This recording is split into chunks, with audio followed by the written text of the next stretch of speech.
This is the social movements session that we have now, and I'm joined by Sally Witcher, Chief Executive of Inclusion Scotland, and we'll be in conversation in a moment about her reflections on the disability movement. But before we start that conversation, I'm just going to share a few thoughts with you really more broadly on social movements. Now, as you'll be aware, the NHS has to some extent started to use the language of social movements. So it's mentioned once, I think, in the 5-year forward view. And it's also in the zeitgeist more generally. It feels like almost every conversation involves somebody mentioning social movements in some way or other.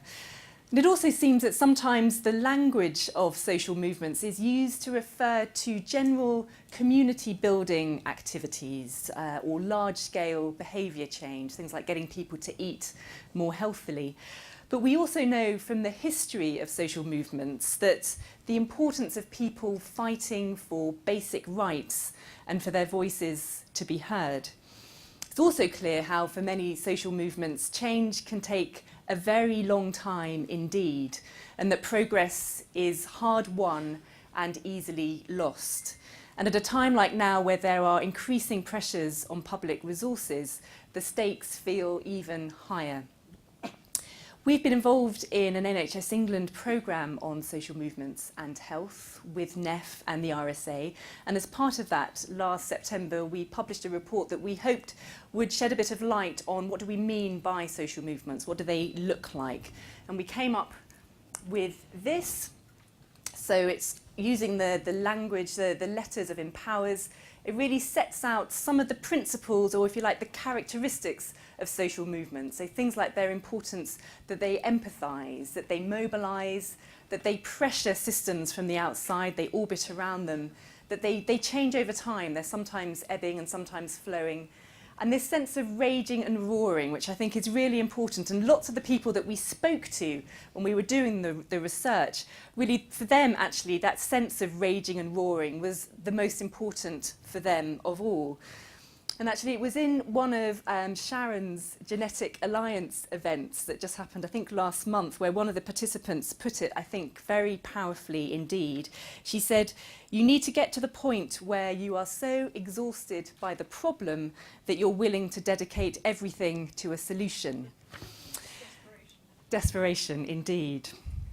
And at Nesta, we're interested in the power of social movements to create social change and how they work. What does it feel like to be part of them? How do they work most effectively? What can we learn from others that have happened before to help us now in terms of trying to achieve social change at a large scale? And what helps social movements to succeed? What gets in the way? And also whether we can create a more productive relationship between social movements and the institutions that they are trying to influence. So would new models of deliberation or of participation help in creating more than a zero-sum game? So we've designed this session to learn about social movement outside of health. Now, we could have actually learnt from the environmental movement or the anti-racism movement or any number of other movements that have been part of our lives over the past decades, but we've chosen the disability movement for a particular set of reasons. One is the way in which the disability movement has achieved change, so not just what it has achieved, but how it has gone about that. Also, I think it's influenced more widely, so there's a whole set of examples I think you could point to, including things like personal budgets, where the disability movement has had impact beyond. And also because of its relationship to health and care, where there are clear distinctions and tensions between them. So I'm delighted that we'll be exploring these issues with Sally Witcher from Inclusion Scotland. Sally has huge experience in this field. She's written a book, she's been a senior advisor to a whole number of different bodies and organisations, both in government and in the third sector. So we'll be really sort of tapping into her reflections on the disability movement more broadly.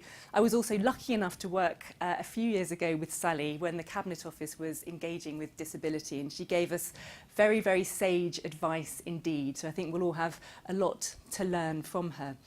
So turning sort of to our conversation. Now, Sally, you've been, as I said, involved in the disability movement for a number of different years. Progress, I think, it has felt slow and frustrating. And there's also a sense of a lot of progress being at risk. So in the context of both steps forward and steps backward, it would be brilliant if you can just start us off really with your reflections, looking back at the past few decades really of the disability movement. What are some of the things that it's achieved, some examples, and your overall reflections really on what is this thing called the disability movement? Is there even a thing that we can call a movement in that sense? Right. You'd like me to do that in between 3 and 5 minutes, Halima? You can take as long as you like. Thank you. Thank you very much indeed. I suppose the place to start is this microphone working properly? Good. Yeah. The place to start is, what is the disability movement? And is there actually such a thing? And one of the ways in which it has been described is as the last civil rights movement. And its mission has been described in terms of to boldly go where everyone else has gone before. And there is some truth in that. So if we are going to sort of think about what it is we're talking about here, I would say that the disability movement is being, you can define it as being comprised of multiple activities. At different times they've been focused around different topics, or more generally, they've been articulated in different ways. But I suppose basically what we're talking about is action initiated by, collective action initiated by and led by disabled people.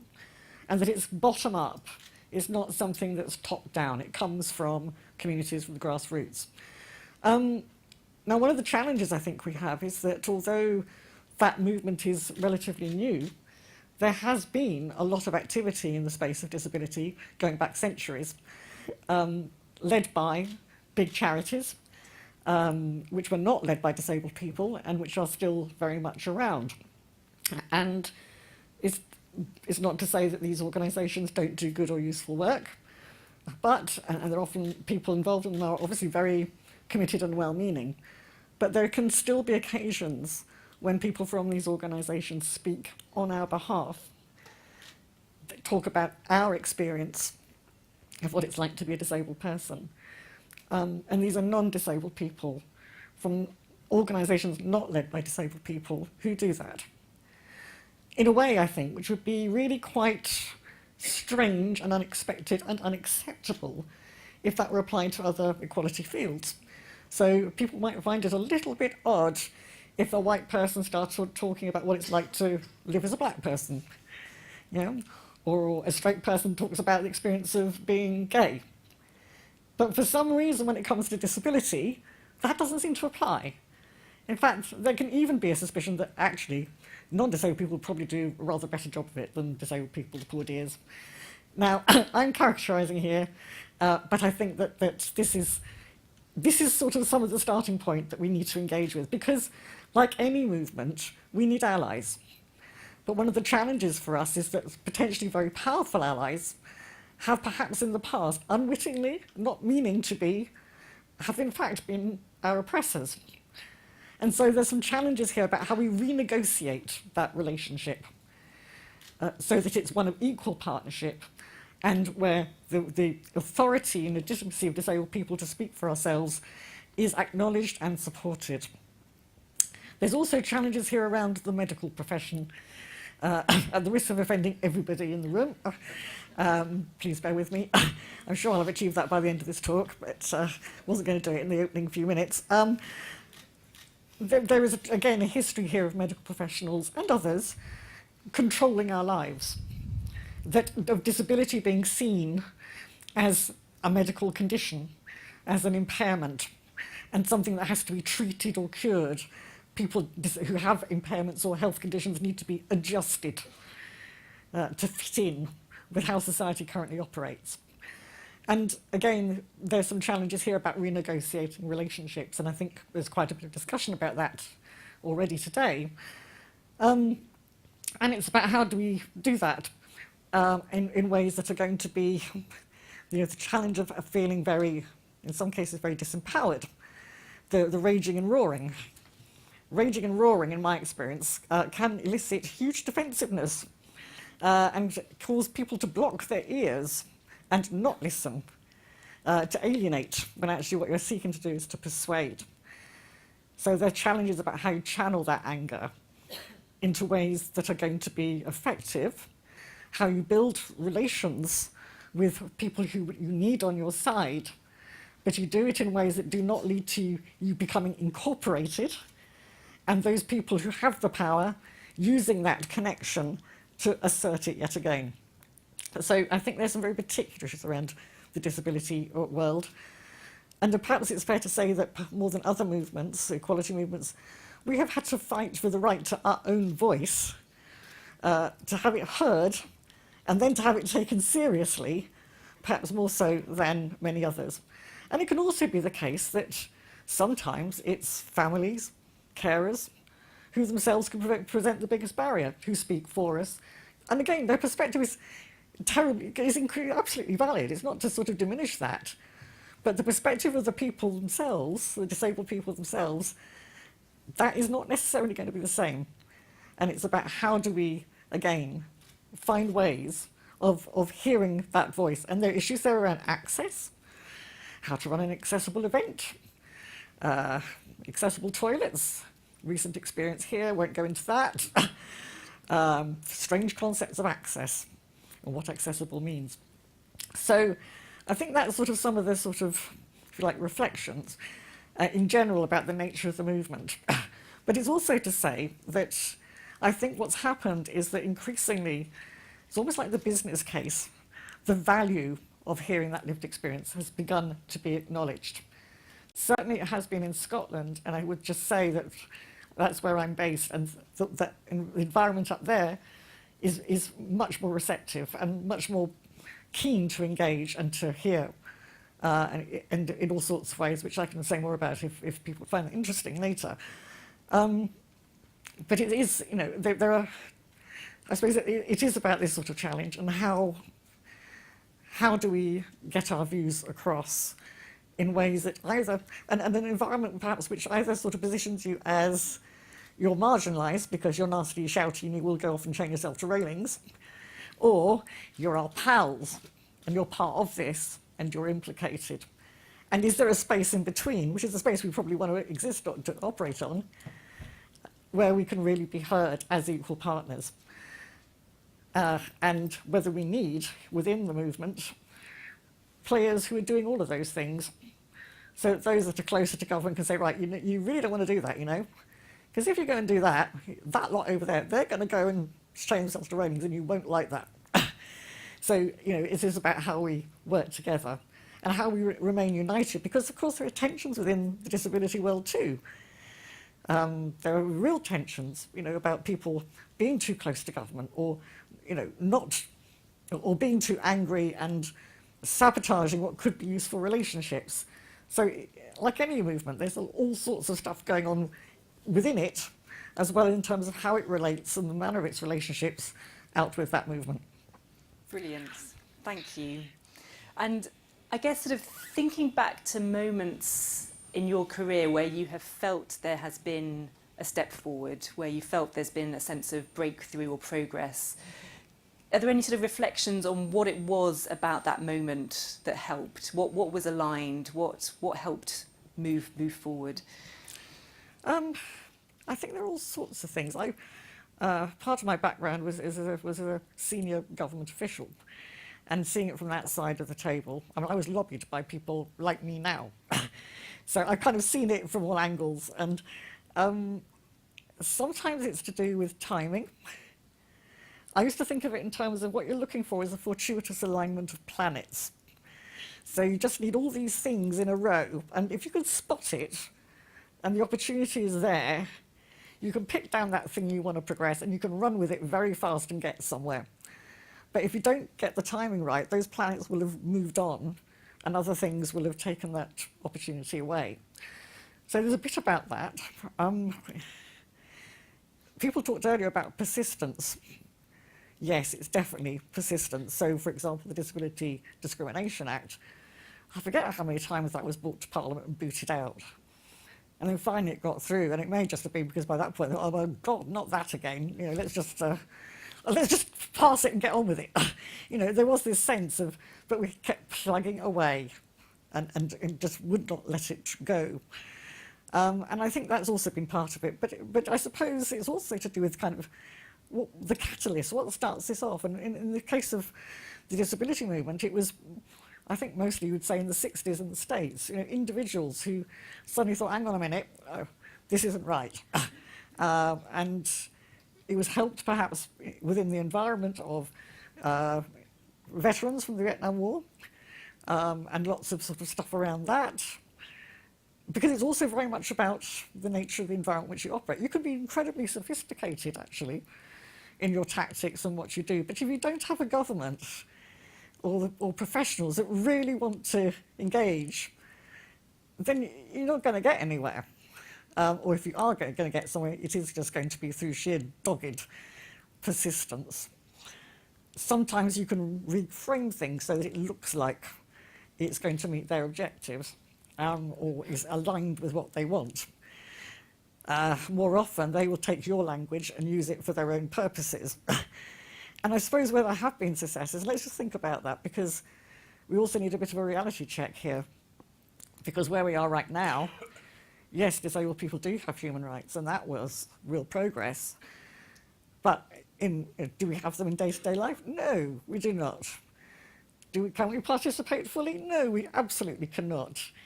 We worked very hard for things like personalisation. But there are issues around that too, because if everything's done on a very individualistic basis, you lose your comparators. How do you know that treatment is equitable? How do you spot discrimination if it's there? Very tough to do that. And how do you have a collective movement around something which is inherently individual? The default position of disabled people can't work. Okay, the default position shifted. So disabled people can work. Yeah, great. But actually, maybe that's just gone a little too far, because maybe some disabled people can't work. And maybe, anyway, it's nothing to do with the people, it's to do with employers' attitudes. It's to do with inaccessible premises, it's to do with inaccessible transport, the way employment is organised. It's external stuff. So I think there have been some examples of progress, but then there are also occasions where perhaps it hasn't played out quite as we would wish. Yep. Sorry, that was a bit of a ramble. No, not at all. And very, very interesting to reflect on that, the tension really between individual and collective and how that plays out, and how it's not a straightforward relationship at all, and how, in health debates, certainly the idea of personalisation is always, I think, held up as being uncontroversially the right thing to do. But as you say, there's actually, even there are some other issues to take into account. Maybe we should just say a little bit more about the boundary and the relationship between disability and health. There are obviously some overlaps and a great deal of distinction and tension, even, I think, between the two. I mean, a bunch of the audience, I'm sure, will be very familiar with the social model of disability, but there may be some who are less familiar. Just a bit of an account, really, your perspective on that boundary, really, would be fantastic. Okay. Right, without giving you a history lesson, I think what happened in the early 80s was, well, what did happen was a bunch of people in a Leonard Cheshire home in Hampshire went, "Oi, don't like this very much, we're going to change things." And what came out of that experience was what I suppose the beginnings of what we now call the independent living movement, which is about people having choice and control over the services that they receive and thus over their own lives. But it also gave rise to the social model. Now, in a way, the social model is almost a reaction, a response to the dominance of medical professionals over disabled people's lives. And in a way, it's almost saying, well, it is saying that it's not your impairment or your health condition that necessarily disables you at all. Excuse me. It is social barriers, by which we mean things like negative attitudes. And negative attitudes can take all sorts of forms. It can be downright things like, attacking people in the street. But it can also be demeaning people, patronising, infantilizing. It can be things like, well, as I know every day of my life, if I'm out with a support worker and I'm in a wheelchair, everybody talks to the support worker. What does she want? Does she want this? Does she want? Oh, wait, hold on. What about me? Why don't you ask me and I'll tell you? It's that. So there's a lot of that stuff. What disables somebody like me, I would say, is not my medical condition. It's people's low expectations of me. It's people's assumptions that I can't do things. And so that's what disables you. It's also things like, can you access communications? I mean, some of the technological stuff was very interesting in that respect. And are environments accessible? So it's all that stuff. So the idea of that is, if you remove all those barriers, you may still have an impairment or a health condition, but it doesn't necessarily mean you experience disability. So you could have a severe impairment, but actually not experience disability, or you could have sprained your ankle and your place of work's up a spiral staircase. You're actually, and there's no way that that can be changed, you're really disabled by that, even though the impairment's very slight. So it's a very different way of thinking about what disability is. And it's also about saying that it's about changing the world out there, which, as you can imagine, is a very empowering stance for a disabled person. Suddenly you think, hang on a minute, it's not me that's the problem here. It's that lot out there. And then you've got something you can focus on to kind of create change. And maybe that is part of why the disability movement has achieved some change, because it has had that external focus and clear barriers, clear things that can be done to remove the barriers that we encounter.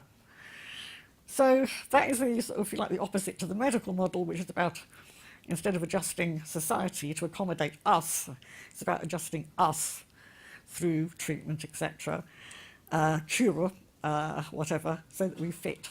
So you don't change the design of the bus, you come up with some bit of equipment or something that enables a person in a wheelchair to get on it.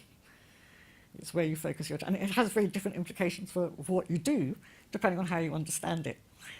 So, although I say that in a way this is almost like taking healthcare out of the frame, it's still the case that you can apply and should apply a social model to the way that healthcare services are delivered. So what are the attitudes within healthcare services towards disabled people? We have examples of disabled people having do not resuscitate notices shoved at the end of their bed without them noticing or being told or even asked about it. These things happen. It's about, again, assumptions about quality of life or value of life, and in the prioritisation of who gets what treatment. Somebody tells you, tell a doctor you're in pain, they can't see it, they can't see why you should be. Do they believe you? And if you're a disabled person, and you go along and say, somebody like me goes, I'm feeling depressed. Oh, that's a side effect of your condition. No, it's not. I've had this since I was 2 years old. No, you'll find that it is. No, it isn't that. It's that sort of thing. It's also to do with how things are communicated, how you organise the services. So do you have flexibility in terms of things like length of appointments? Do you have BSL interpreters, etc.?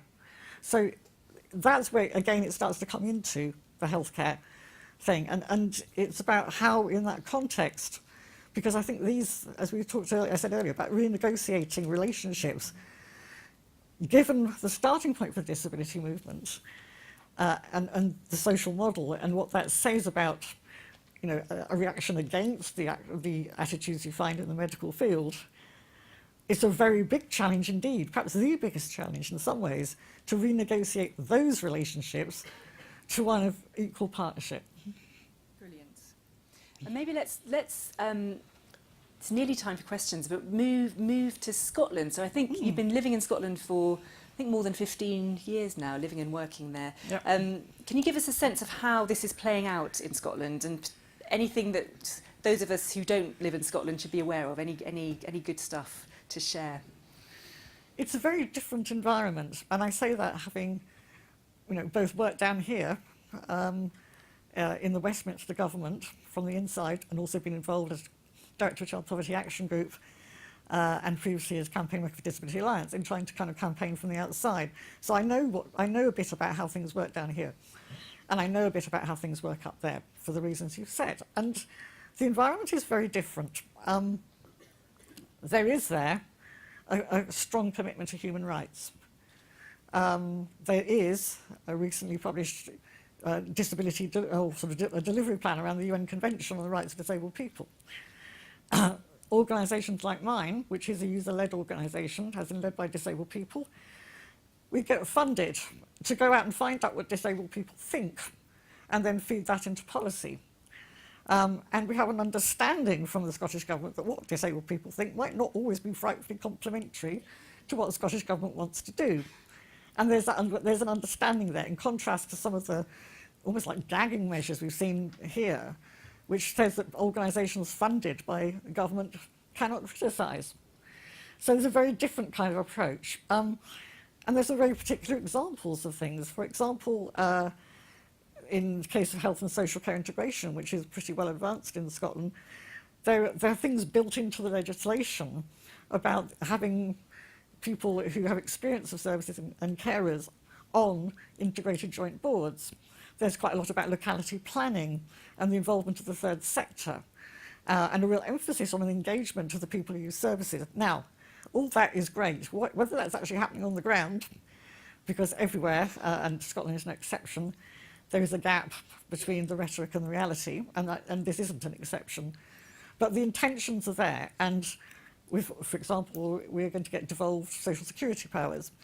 They're setting up, and we're involved in supporting this, an experience panel of 2,000 people who use those soon-to-be devolved benefits, who will be involved in shaping those benefits and how they're delivered. People like myself and others are involved in a whole raft of high-level advisory groups. So we run engagement events with disabled people, so we remain plugged into the grassroots, but we act as almost like a channel to feed that into policy. And it's something that is welcomed. So that I think is a very different sort of environment. And recently, for example, we delivered a project funded by the Scottish Government called the Access to Elected Office Fund, which supported disabled candidates for the local authority elections that have just happened by funding them to level the playing field. And it showed, from that, we exceeded targets. We've supported around 40 people, of which 15 were elected from across the political spectrum and from different parts of Scotland. And it just goes to show that if people have the right support, that disabled people can contribute in all kinds of ways. And we're still making that case in Scotland, I think, as elsewhere, about things like what we call self-directed support, about direct payments, about people, the importance of social care in terms of promoting independent living, enabling people to live their own lives, but also in the context of integration. The more people can live their lives to the full, the better their health, and therefore, in a way, investing in that is imperative if your goal is to prevent acute needs and also to get people out of acute settings back into the community. Now, of course, as with elsewhere, resources are incredibly tight, and therefore, once again, the challenge is, let's not pretend that we need that reality check. There are things that will never be done, that cannot be done, that everybody thinks should be done. And there's always a risk here that people get engaged and are involved and feel that they're going to be heard, but actually there's not, the managing expectations isn't there. The room for manoeuvre can be tiny. So I think we also need to understand when engagement is really valuable. And the thing is, people don't see the barriers. People in this room, if you're not disabled people yourselves, pretty much nobody sets out, although sometimes I wonder, to create barriers to stop people getting into buildings or using accessible toilets. As I wasn't going to talk about that, but I just did. But they're there nonetheless, because if you're not in that position, you can't see them. And that's why if you really want to have effective policy, and this is, I think, what the Scottish Government has understood, and which I suspect down here has not been understood, you need to get that perspective from the people who know because they live it. But it's also not just on an individual basis. It's also about how, in terms of negotiating or co-producing care packages, it's also about how we can contribute at a strategic level. And I think, again, that has been acknowledged by Scottish Government. As I say, it's a long way from perfect, but it is, and part of the reason I'm there, if I'm honest, is because I can see that there is that flexibility, that room for manoeuvre, that there is that receptiveness And frankly, if I was down here, I don't know what I would be doing, but I suspect I'd be hitting my head against a brick wall in an entirely painful and pointless fashion. That's my perception. Anyway, I hope that kind of gives you, as I said, there's a number of initiatives. The Our Voice initiative, there's plenty of initiatives which I can provide further information on if people want to have a chat with me about how they really kind of put their money where their mouth is in terms of setting up ways in which you can gather different opinions from people on the ground and channel that into policy making. Brilliant. Thank you. Thank you. Time for some questions. Thank you.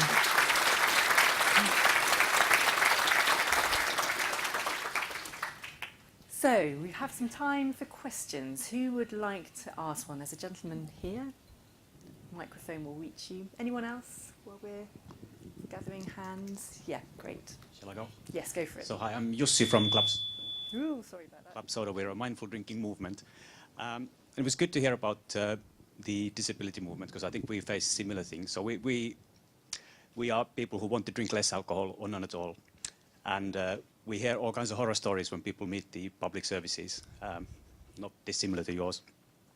So I wonder if there's something, although specific issues are different, the problems are similar.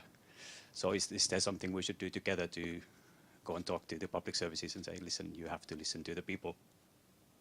Thank you. And a question over there. Hi, thanks very much, Sally, for your contribution. I'm Vidya Alexson from Power to Change.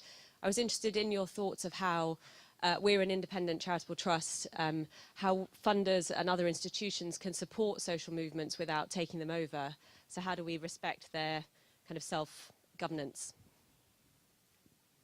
So Sally, any reflections on those? So overlaps and joining forces with other movements, and how can funders, what's the role of funders? How can you support without getting in the way or squashing? Okay. Well, first off, resounding yes to the idea of joining up with other groups. And certainly in Scotland, we do a lot of work with other equality groups. So sort of organisations, women's organisations, race organisations, all sorts. And we do very often work together in order to make a more general sort of equality case. And that can be very effective. And in some ways, I always think the more voices you can get, the more people you can say who are differently placed, but who are saying the same thing, the more powerful it can sometimes be. So in a way, if we're saying something, the Scottish Chambers of Commerce are saying it, the chief clinician from the Scottish Government is saying it, and disabled people are saying it, then I reckon there's a pretty good chance that something's going to happen. So in a way, almost the more improbable your, so should we say, bedfellows are, and sometimes the greater the chances are that you're going to get where you want to get. But there can, of course, be a dilution and compromises in all of that. And once again, you get into this thing of, like, well, whose voice is the one that really counts? And I think part of the challenge is about how do people channel their anger in ways that are going to be effective? And that answer to that can be different things at different times, depending on the environment in which you're operating. So yes to that. In terms of the funders, sometimes it's about the funders, it's the relationship. Very often these things are about relationships and the quality of those relationships. So it can be about, as I said, with our relationship with the Scottish Government, a kind of an understanding that what we go out and find is not necessarily going to be what they want to hear, but acknowledging the value of that. So I don't think it's inevitable that you will have funders who will have impose constraints. In fact, the fact that they don't impose constraints can actually be exactly what they want to get at, because if you're part of it, you haven't got that distance, that perspective, and that is actually your value in that process. And if I could just quickly touch on one other example, I don't know if people here have come across the DRILL programme, Disability Research and Independent Living and Learning, because there's been quite a bit of discussion today about data and data collection. And I think one of the things that disabled people sometimes feel is that we are pretty fed up with being measured, monitored, tracked, different aspects of our lives being, and sometimes highly personal information, being shared or researched. And what Drill is trying to do is to shift that relationship. It's about funding, and we are now funders ourselves through big lottery funding, but we then set up process to distribute it, and it's a UK programme. We are funding projects where academics, researchers, are working with disabled people and their organisations as equal partners. And it's about how do you shift that relationship, even when it comes to data collection. And how do you find ways, if you're talking about people's views, and that's qualitative data, where so much of the emphasis is always on quantitative data. So I think there are challenges too about how you shift that, what we mean by data, how we gather it, how the people who are the subject of that investigation are involved, and challenges there around how to change that relationship into one of co-production. Great, thank you. And we have, if we're very quick and short with the questions, I can fit a couple more in, or there's loads of people want to ask questions. I think a hand went up very quickly at the back there, and then, oh, you've asked a question already. I might skip you. How about here? There we go, great. Hello, my name is Kath Parsons, CEO of an organisation called the Older People's Advocacy Alliance. My question is around data, in fact. We were fortunate 3 years ago to secure £1 million investment from the big lottery, and that was trebled by working with Macmillan Cancer Support. Basically, we've worked in 12 areas in the country, recruiting and training peer advocates, older people, to support other older people affected by cancer. We've helped almost 1,900 using 300 peer volunteers, and had this work analysed by Ernst & Young in terms of social return on investment.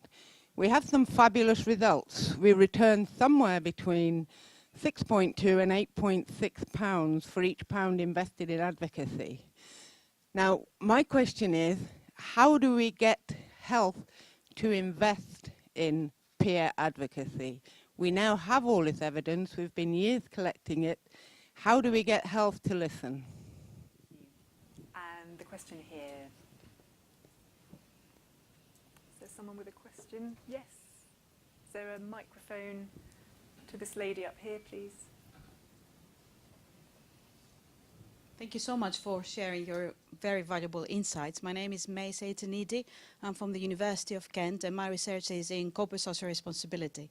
So I was very interested to hear that you seem to say that the Scottish Government or the society at large supports human rights, which is more of a duties approach and principles. And on the other hand, you seem to also value the business case, which is outcomes orientation. So I was wondering if you could provide an example that perhaps the society there allows both to come together in the context of disability. Thank you. Okay.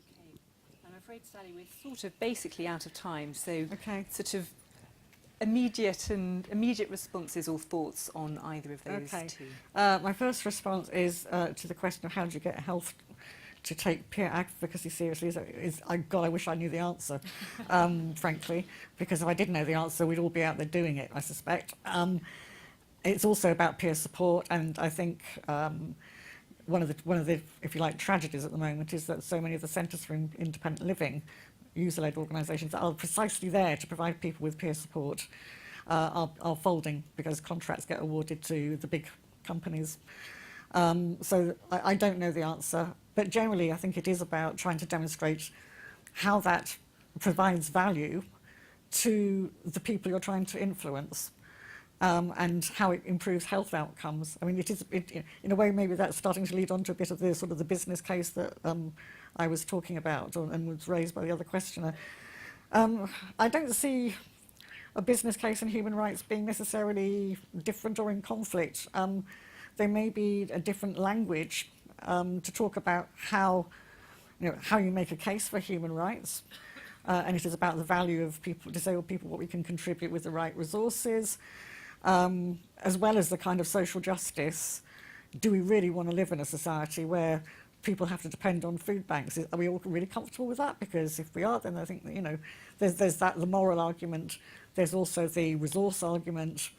And human rights are part of that. They're the fundamental part. But I always think with human rights, it's not just about the rights bit, it's about the human bit.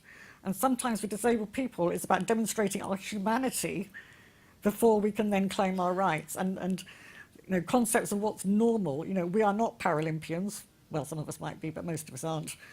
We're not tragic victims. We're not heroic survivors. We're not pitiable.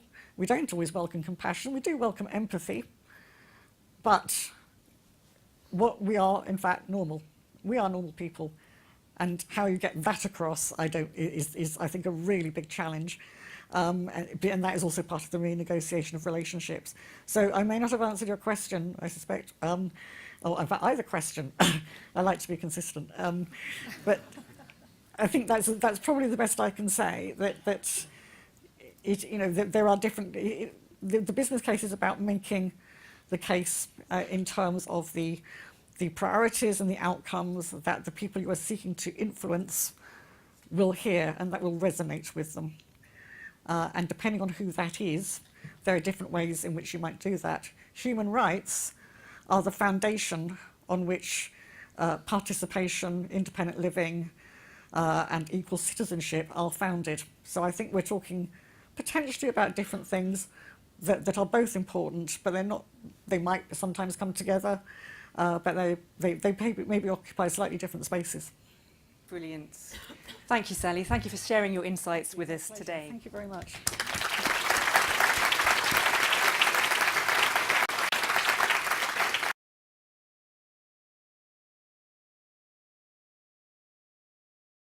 Yeah.